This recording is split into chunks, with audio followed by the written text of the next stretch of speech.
কোরবানির গোশত 3 ভাগ করার নিয়ম নেই, এই কথা ইদানিং খুব বেশি চাউর হচ্ছে।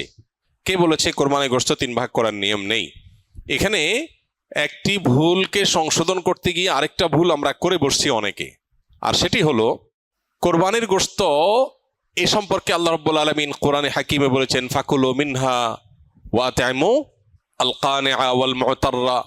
কোরবানির গোশত নিজেরা খাবে এবং সেই সাথে নিজের আত্মীয় স্বজন, প্রতিবেশী, বন্ধু বান্ধব, আপনজন তাদেরকে খাওয়াবে। আরেক ভাগ গরিব দুঃখী অভাবী মানুষদেরকে দিবে, অর্থাৎ 3 ভাগে ভাগ করবে। এটা মোস্তাহাব, ভালো। যে জিনিসটা আমাদের সমাজের সংশোধনযোগ্য সেটা হলো, সমাজের ভাগ নামে কোনো পশু থেকে থোক গোশত তুলে রেখে 1/3 গোশত সরিয়ে রেখে মোড়ল মাতবররা তাদের মতো করে তারা বন্টন করেন।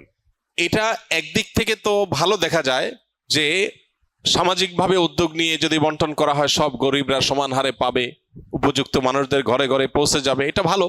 এটা আসলেই ভালো তখন যদি শরিকদের কারোর কোনো আপত্তি না থাকে। সবাই যদি বলে হ্যাঁ ঠিক আছে, এটা খুব সুন্দর পদ্ধতি, আমাদের সবার কোনো দায় দাবি নাই, সবার তরফ থেকে একটা গরুতে 7 ভাগে কোরবানি দেওয়া যায়, 7 ভাগ থেকে বা যে কয় ভাগে আছে সবার তরফ থেকে টোটাল গোশতের 3 ভাগের 1 ভাগ রেখে এলাকাতে দায়িত্বশীল যারা আছেন, মুরব্বী যারা আছেন, গণ্যমান্য যারা আছেন, তাদের অধীনে ওলামা একরাম, ইমাম সাহেবদের মাধ্যমে পুরো এলাকাতে গরিবদের মধ্যে বন্টন করা হোক, আমাদের আপত্তি নেই। কারো যদি আপত্তি না থাকে কোনো অসুবিধা নেই, এটা ঠিক আছে। যেহেতু এই জাতীয় ক্ষেত্রে একজন মানুষ তার নিজস্ব কোনো আত্মীয় আছে, গরিব আছে দূরে, তাকে একটু বেশি করে দিবে বা তার মতো করে সে একটু বন্টন করবে, এই বিষয়গুলোর সুযোগ যেহেতু থাকে না ওই সমাজের ভাগ আলাদা করে তুলে ফেলার কারণে, এই বিষয়টা যদি কোনো শরিকদের কারোর আপত্তি থাকে তাহলে এটা উচিত না, তাহলে সেক্ষেত্রে তার হক নষ্ট হবে। কারণ কারোর কোরবানি গোশত তিনি কি করবেন না করবেন, তাছাড়া 3 ভাগ করার যেহেতু ফরজ না, ওয়াজিব না, আবশ্যক না, অতএব আপনি জোর করে তার কাছ থেকে নিবেন না। এটা হলো মূল বিষয়। অতএব খোলাসা কথা হলো, এই 3 ভাগের 1 ভাগ সমাজের ভাগ যেটা উত্তোলন করা হয়, এটা উত্তোলন করে যদি গরিবদেরকে পৌঁছানো হয়, আর যাদের কোরবানি তাদের যদি এটা নিয়ে কোনো আপত্তি না থাকে তাহলে কোনো অসুবিধা নাই, আদায় হয়ে যাবে সবার কোরবানি, এবং এটা কোনো গুনাহের বিষয় না, বরং সওয়াবের বিষয়। আর যদি কারোর আপত্তি আছে বলে মনে হয় তাহলে সেক্ষেত্রে এটা না করে তাকে স্বাধীনতা দেওয়া উচিত। তিনি 3 ভাগ করবেন না, একটু কম বেশ করবেন, শরীয়ত যেহেতু তাকে বাধ্যতামূলক করে নাই, অতএব সেটা তার উপর ছেড়ে দেওয়া উচিত। কিন্তু 3 ভাগ করে কিছুটা নিজে খাওয়া, কিছুটা আত্মীয় স্বজন, কিছুটা গরিব দুঃখীকে দেওয়া, এটা মুস্তাহাব, এটা ভালো, এটা করা উচিত। একটা বাজে দৃশ্য দেখতে পাচ্ছি আমাদের সমাজে, সেটা হলো আমরা লক্ষ্য করছি যে অনেকেই কোরবানির গোশত সব নিয়ে ফ্রিজে তুলছেন। খুবই দুর্ভাগ্যজনক বাস্তবতা।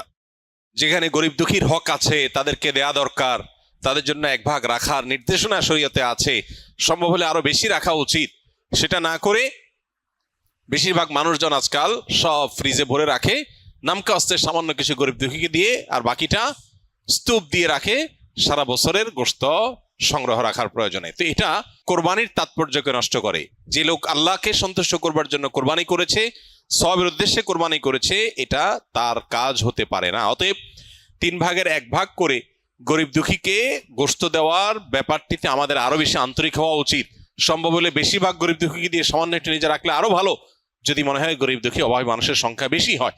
অতএব 3 ভাগ করতে শরীয়ত ফরজ বা আবশ্যক করে নাই, ওয়াজিব করে নাই, এটা ঠিক, কিন্তু এর মানে এই না যে আমাদের সব গোশত ফ্রিজে নিয়ে ভরা উচিত, সেটাও ঠিক না।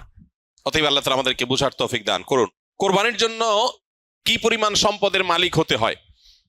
কোরবানির ঈদের দিনগুলোতে, ঈদের দিন এবং তার পরে যে আরো 2 দিন 3 দিন কোরবানি করা যায় সর্বসাকুল্যে, এই দিনগুলোতে যার কাছে 52.5 তোলা রূপা কিংবা 52.5 তোলা রূপার বাজার মূল্য পরিমাণ টাকা অথবা এই জাতীয় সম্পদ থাকে যেটা যাকাতের সম্পদ হিসাবে কাউন্ট হতে পারে, এরকম সম্পদের মালিক যদি কেউ থাকে ঈদের দিনে, তাহলে সেক্ষেত্রে তার উপরে কোরবানি ফুকায়ে আহনাফের মতে ওয়াজিব, অন্য আরেক ওলামাদের মতে সুন্নাহ।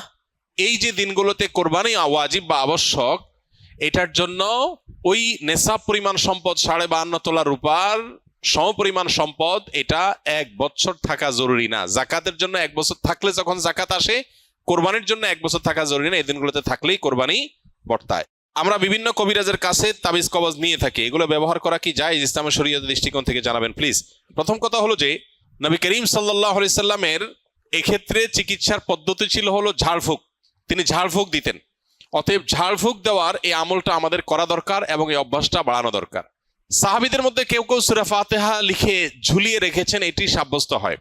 এই জন্য অনেক উলামা ইকরাম বলেন শেফার নিয়তে বিশেষ করে বাচ্চারা যারা পড়তে পারে না এদেরকে যদি কোরআনের কোনো আয়াত, হাদিসে বর্ণিত কোনো দোয়া লিখে ঝুলিয়ে দেওয়া হয় সেটা জায়েজ আছে। বাকি হাদিসে যে মান আল্লাকা তামিমাতান ফাকাদ আশরাকা রয়েছে, যে ব্যক্তি তামিমা ঝুলালো, মাদুলি ঝুলালো, সে শিরক করলো। এখানে এই শ্রেণীর ওলামা ইকরামের মত হলো এই হাদিসের দ্বারায় বিভিন্ন প্রতিমাদের নামে যে তামিমা ঝোলানো হতো বা তামিমাকে আলাদা কোনো প্রভাবশালী মনে করে তামিমা বা মাদুলি ঝুলানো হতো সেটার কথা বলা হয়েছে। যদি কেউ কোরআনে কারীমের আয়াত পড়ে ঝাড়ফুঁক দেয় সেটা হবে সরাসরি সুন্নাহ। নবী করিম সাল্লাল্লাহু আলাইহি সাল্লাম কখনো তাবিজ দেন নাই, ব্যবহারও করেন নাই, দিতে বলেনও নাই। তবে তিনি যেটা করেছেন সেটা হলো কি, পানি বা তেল বা শরীরে বিভিন্ন বস্তুতে দোয়া পড়ে, দুরুদ পড়ে, কালাম পড়ে আল্লাহর ফু দিয়েছেন, এটাকে ঝাড়ফুঁক বলা হয়। এটা হলো সুন্নাহ। আর বাকি কোরআনে কারীমের আয়াত এবং কোরআন হাদিস বর্ণিত দোয়া দিয়ে যদি শুধুমাত্র তাবিজ ঝুলানো হয়, যারা পড়তে পারে না, অসুবিধা হয়, তাহলে সেক্ষেত্রে এটাকে ওলামা ইকরাম জায়েজ বলেছেন। অনেক ওলামা ইকরাম জেনারেলি সব ধরনের তামিমাকেই নাজায়েজ বা নিষেধ বলেন। তবে নিরাপদ হলো সুন্নাতে থাকা, অর্থাৎ ঝাড়ফুঁকের মধ্যেই থাকা। বাকি তাবিজ কবজে আজকাল দেখা যায় বিভিন্ন নাম্বার লেখা, নাম লেখা, শয়তান টয়তান ইত্যাদি লেখা, এগুলো নাজায়েজের ব্যাপারে কারোর কোনো দ্বিমত বা ভিন্নমত থাকার কোনো কারণ নাই। অনেকে অনেক বিভিন্ন রকমের ওই যে কাঠের গুড়ি, চামড়া ইত্যাদি কেটে ঝুলায় রাখে, এটা লাগালে উপকৃত হবে এরকম একটা বিশ্বাস থাকে। এটা বৈজ্ঞানিকভাবে বা অভিজ্ঞতা দ্বারাও প্রমাণিত না, আবার কোরআন হাদিসের আলোকেও প্রমাণিত না। বিধায় এই বিষয়গুলো সন্দেহাতীতভাবে কুসংস্কার। আবু বকর সিদ্দিক লিখেছেন, ইউটিউব, মেটা ও সোশ্যাল মিডিয়া থেকে বিজ্ঞাপনের মাধ্যমে টাকা ইনকাম করা কি হালাল হবে? এ বিষয়ে আমরা বহুবার উত্তর দিয়েছি। যারা এখানে প্রশ্ন করেন, স্কিলের ভাইরা বিশেষ করে, মেহরবানি করে আগে দেখবেন এ বিষয়ে আগে কোনো উত্তর আছে কিনা, থাকলে সেটা দেখে নেবেন, অযথা এখানে সেটাকে যেন রিপিট করা না লাগে।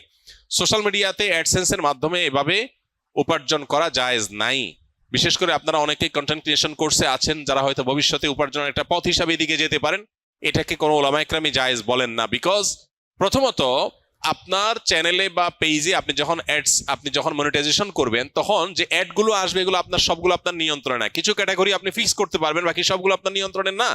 ফলে এখানে মিউজিক থাকতে পারে, হারাম কোনো প্রোডাক্টের অ্যাডভার্টাইজমেন্ট হতে পারে, এখানে হারাম কিছু থাকতে পারে যেটা শরীয়ত অ্যালাউ করে না, সেটা আপনার চ্যানেলে অ্যাড চালিয়ে আপনি টাকা উপার্জন করছেন, যেটা সুস্পষ্টভাবে গুনাহ।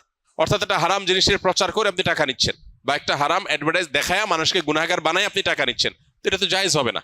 এখন প্রশ্ন হলো, আজকাল এই সমস্ত সোশ্যাল মিডিয়াতে বাধ্যতামূলক আপনার অ্যাড চালানো হয়। আপনি অ্যাডসেন্স, আপনি মনিটাইজেশন অন করেন বা না করেন, তারা অ্যাড দেখাবে। এটা যদি হয় তাহলে সেক্ষেত্রে আমরা বলি, যদি এরকম হয় তাহলে সেক্ষেত্রে যে টাকাটা আসবে সে টাকাটা আবার বুস্ট ইত্যাদি করে যেভাবে আসলো সেভাবে খরচ হয়ে গেল, নিজে ভোগ করলেন না। অর্থাৎ যারা দিল তাদের কাছে চলে গেল, অ্যাডটা দেখানোটা আপনার নিয়ন্ত্রণে নাই, তারা ইচ্ছাকৃত বা জোরপূর্বক দেখাচ্ছে, তাদের ব্যাপার এটা।